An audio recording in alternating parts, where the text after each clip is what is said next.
Assalamualaikum warahmatullahi wabarakatuh. Mengenal Amil Zakat Indonesia, mata kuliah Tata Kelola Zakat Infak Sedekah dan Wakaf atau ZIFWAF. Kelompok 5, saya sendiri Anis Faratul Hasanah dan teman saya Anissa Wahyu. Ekonomi Syariah G. Zakat merupakan ibadah maliyah ijtimaiyah yang memiliki posisi sangat penting, strategis, dan menentukan, baik dari sisi ajaran Islam maupun dari sisi pembangunan kesejahteraan umat. Sebagai suatu ibadah pokok, zakat termasuk salah satu rukun dari 5 rukun Islam, sehingga keberadaannya dianggap bagian mutlak dari keislaman seseorang.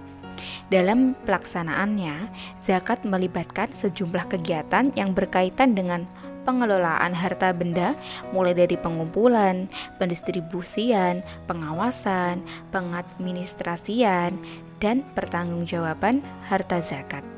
Oleh karena itu, diperlukan pengelolaan zakat yang lebih optimal sehingga dapat meningkatkan peranan dan fungsi zakat dalam mewujudkan kesejahteraan dan keadilan sosial. Tanpa manajemen yang tepat, zakat sebagai modal pembangunan tidak akan memberikan dampak yang signifikan bagi pemecahan masalah sosial ekonomi Islam.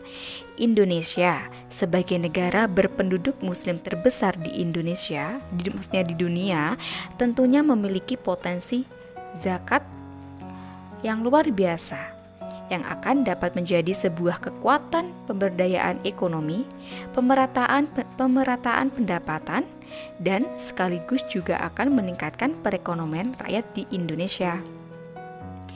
Peran organisasi pengelola zakat sangat penting untuk meningkatkan manfaat zakat sehingga dapat mewujudkan kesejahteraan masyarakat dan menanggulangi kemiskinan. Makna amil dan kriterianya.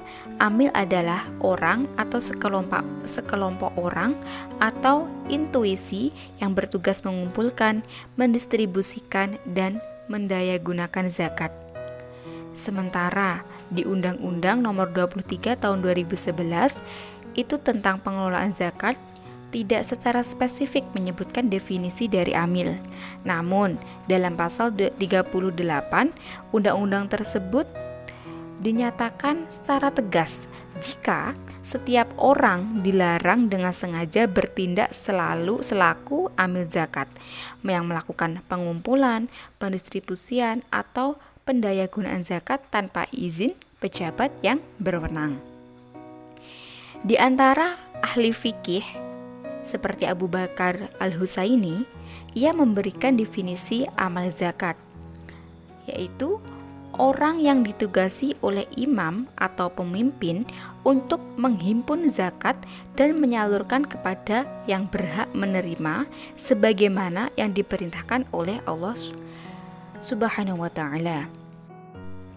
Menurut kriteria fikih yang mengacu pada uraian Yusuf Al-Qaradawi dalam fikih zakat, al-zakat, itu secara personal, amil itu harus memenuhi kriteria sebagai berikut. Yang pertama, tentunya beragama Islam. Yang kedua, mukallaf, yaitu telah dewasa dan sehat akal pikirannya. Yang ketiga, memiliki sifat amanah dan jujur. Yang keempat, mengerti dan memahami hukum-hukum zakat. Nah, hal tersebutlah yang menyebabkan ia mampu melakukan sosialisasi segala sesuatu yang berhubungan dengan zakat kepada masyarakat. Selanjutnya, memiliki kemampuan untuk melaksanakan tugas dengan sebaik-baiknya. Yang terakhir, yaitu kesungguhan amil zakat dalam menjalankan tugas dengan sebaik-baiknya atau full time dan tidak dengan sambilan. Adapun kriteria pengelola zakat berbentuk institusi atau lembaga, antara lain: yang pertama, amanah dan terpercaya, baik bagi pihak muzaki maupun mustahik. Yang kedua, profesional dalam manajemen. Yang ketiga, transparan dan memenuhi kriteria standar audit. Yang keempat, memiliki dewan syariah yang kompeten. sebagai pengawas dan rujukan syar'i bagi lembaga dalam menunaikan amanat umat. Selanjutnya, berpengalaman dalam bidang pengelolaan dana zifaf, yaitu zakat, infak, sedekah, dan wakaf dari umat untuk umat. Memiliki wilayah jangkauan yang luas. Yang terakhir, memenuhi unsur legal format sebagai lembaga pengelola zifaf, sehingga akan lebih leluasa dalam berkiprah di tengah-tengah masyarakat. Di Indonesia sendiri, secara umum, organisasi pengelolaan zakat atau OPS itu terbagi menjadi dua, yaitu Badan Amil Zakat Nasional Basnas dan juga Lembaga Amil Zakat atau LAS.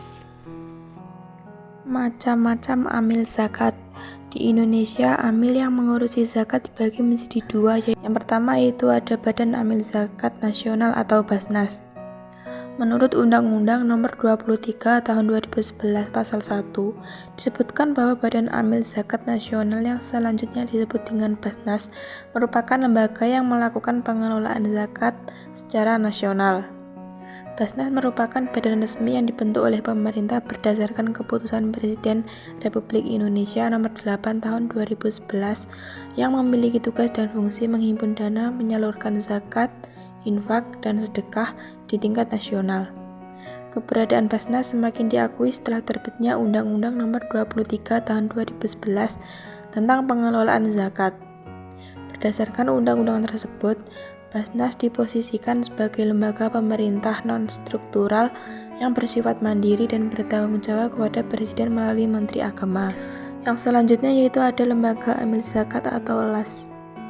Menurut Undang-Undang Nomor 23 Tahun 2011 Pasal 1, disebutkan bahwa Lembaga Amil Zakat yang selanjutnya disingkat LAS merupakan lembaga yang dibentuk oleh masyarakat yang memiliki tugas membantu pengumpulan, pendistribusian, dan pendayagunaan zakat. Samping bertugas mengurut perihal persoalan zakat, Lembaga Amil Zakat terkadang juga menerima dana di luar zakat yang disalurkan dari masyarakat seperti dana, infak, sedekah, dan wakaf. Sebagai amil yang dibentuk melalui usulan masyarakat, LAS wajib mendapat legalitas perizinan dari menteri atau pejabat yang ditunjuk oleh menteri. Setelah terbentuk, LAZ wajib melaporkan pelaksanaan pengumpulan, pendistribusian, dan pendayagunaan zakat yang telah diaudit kepada Basnas secara berkala. Adapun beberapa persyaratan yang harus dipenuhi dalam rangka mengajukan izin pendirian LAZ antara lain, pertama yaitu terdaftar sebagai organisasi kemasyarakatan Islam yang mengelola bidang pendidikan, dakwah, dan sosial. Kedua yaitu berbentuk lembaga berbadan hukum. Yang ketiga yaitu mendapat rekomendasi dari Basnas. Karena LAZ ini didirikan hanya dari masyarakat saja, maka harus mendapat perizinan dan mendapat rekomendasi dari Basnas karena Basnas sudah bersifat nasional. Yang pertama yaitu memiliki pengawas syariat. Pengawas syariah yang di sini yang dimaksudkan yaitu Dewan Pengawas Syariah. Hal ini bertujuan agar aktivitas semua lembaga ekonomi yang menyediakan produk dan jasa seperti LAZ ini menjalankan sesuai dengan prinsip-prinsip kaidah keislaman. Yang selanjutnya yaitu memiliki kemampuan teknis, administratif, dan keuangan untuk melaksanakan kegiatannya. Yang keenam yaitu bersifat nirlaba. Nirlaba itu sendiri adalah sesuatu yang bertujuan sosial, kemasyarakatan, atau lingkungan yang tidak semata-mata untuk mencari keuntungan seperti uang itu saja. Yang selanjutnya yaitu memiliki program untuk mendayagunakan zakat bagi kesejahteraan umat. Dan yang terakhir yaitu bersedia diaudit syariat dan keuangan secara berkala.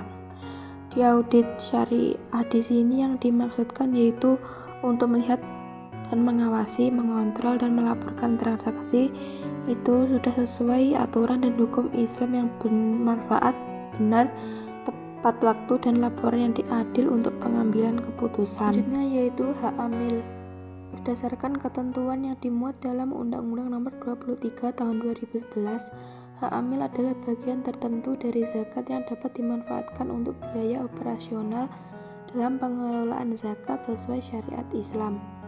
Sementara Fatwa MUI Nomor 8 Tahun 2011 tentang amil zakat merinci hak amil sebagai berikut. Yang pertama yaitu biaya pengelolaan zakat disediakan oleh pemerintah atau ulil amri. Bagi zakat bentukan pemerintah yaitu Basnas, biaya operasional dianggarkan dari APBN apabila skalanya nasional dan APBD apabila skalanya provinsi dan kabupaten. Sedangkan bagi lembaga amil zakat, biaya kegiatan operasional diambil dari hak amil. Selanjutnya, ketika amil tidak dibiayai oleh pemerintah atau dibiayai namun tidak mencukupi, maka biaya operasional pengelolaan zakatnya diambil dari dana zakat yang merupakan bagian amil dalam batas kewajaran atau diambil dari dana di luar zakat. Selanjutnya yaitu bagi amil zakat yang telah mendapatkan gaji dari negara atau lembaga swasta tidak berhak menerima bagian dari dana zakat yang menjadi bagian amil. Dan yang terakhir yaitu bagi amil zakat yang tidak memperoleh gaji dari negara maupun lembaga swasta itu berhak menerima bagian dari dana zakat sebagai imbalan dengan tetap dalam batas kewajaran. Selanjutnya ada kewajiban amil. Bagaimana yang diketahui bersama, tugas utama dan kewajiban yang harus dilakukan oleh amil zakat yang pertama yaitu menghimpun dana dan memungut zakat dari masyarakat. Ketika muzaki tidak dapat menghitung sendiri besaran zakat yang harus dikeluarkan, maka itu menjadi tugas amil untuk membantu muzaki dalam menghitung zakat. Amil zakat wajib memberi bukti setoran zakat kepada setiap muzaki. Yang selanjutnya mengelola dan mendistribusikan zakat kepada mustahik. Dalam menyalurkan zakat kepada para mustahik, kebijakan amil harus didasarkan skala prioritas dengan memperhatikan pemerataan, keadilan, dan kewilayahan. Jika yang berhasil dihimpun amil hendak disalurkan dengan tujuan produktif bagi fakir miskin, maka hal itu dapat dilakukan setelah kebutuhan dasar mustahik telah terpenuhi. Yang selanjutnya yaitu melaporkan kegiatan pengelolaan zakat. Setelah kegiatan penghimpunan dan pendistribusian terlaksana, kewajiban dari amil zakat yaitu melaporkan seluruh kegiatannya secara berkala. Kegiatan yang dimaksud yaitu pengelolaan zakat, infak, sedekah, dan dana sosial keagamaan lainnya sesuai dengan jenjang wilayah yang menjadi kewenangannya. Bagi amil zakat tingkat kabupaten harus melaporkan kegiatannya ke tingkat wilayah dan seterusnya, termasuk melaporkan ke pemerintah daerah hingga menteri. Selain itu, laporan neraca amil zakat juga harus diumumkan melalui media cetak maupun elektronik. Selanjutnya yaitu beberapa kewajiban para petugas zakat dalam sejarah Islam. Yang pertama berlaku jujur. Yang kedua yaitu mengikuti sunnah Rasulullah dan khalifah setelahnya. Yang dimaksudkan mengikuti sunnah Rasulullah di sini yaitu mengikuti sunnah Rasulullah dalam pelaksanaan zakat di zaman Rasulullah SAW. Pelaksanaannya yaitu para petugas mengambil zakat dari muzaki atau muzaki itu sendiri secara langsung menyerahkan zakatnya pada Baitul Mal, lalu oleh para petugas atau para amil zakat itu didistribusikan kepada para mustahik. Selanjutnya yaitu cermat dalam perhitungan. Hal ini agar zakat yang telah dikumpulkan itu dihitung dan hasilnya itu tepat. Selanjutnya yaitu tidak membawa harta keluar ke wilayahnya. Jadi untuk pendistribusian zakat itu cukup di satu daerah itu saja, tidak boleh dari keluar daerah. Misalnya hanya di satu desa ya hanya satu desa itu, tidak boleh dibawa ke tempat desa lain. Selanjutnya yaitu tidak memungut zakat hingga sampai haul. Yang dimaksudkan haul di sini yaitu adalah 1 tahun atau 12 bulan sebagai batas waktu mengeluarkan zakat. Sedangkan istilah dari sampai haul itu apabila suatu aset yang dimiliki oleh seseorang selama 12 bulan.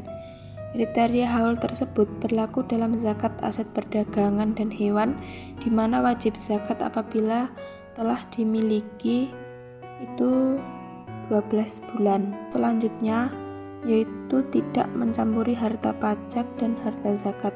Jadi antara harta pajak dan harta zakat itu berbeda. Selanjutnya yaitu harus mendoakan muzaki agar termotivasi untuk bersegera membayar zakat. Dan yang terakhir yaitu berlaku adil. Jika terdapat wajib pajak yang menyembunyikan hartanya padahal petugas zakat berlaku adil dalam tugasnya, maka petugas zakat berhak mengambilnya ketika melihat hal itu dan melakukan penelitian terkait motif daripada penyembunyian tersebut. Mungkin itu tadi penjelasan materi tentang amil zakat di Indonesia yang telah dipresentasikan oleh Mbak Anis Faridatul dan saya sendiri Anissa. Kami ucapkan banyak terima kasih kepada teman-teman semua yang telah menonton video ini, dan semoga video ini bisa bermanfaat bagi kita semua. Dan apabila ada kurang lebihnya presentasi dari kelompok kami mohon maaf sebesar-besarnya. Akhiran, wassalamualaikum warahmatullahi wabarakatuh.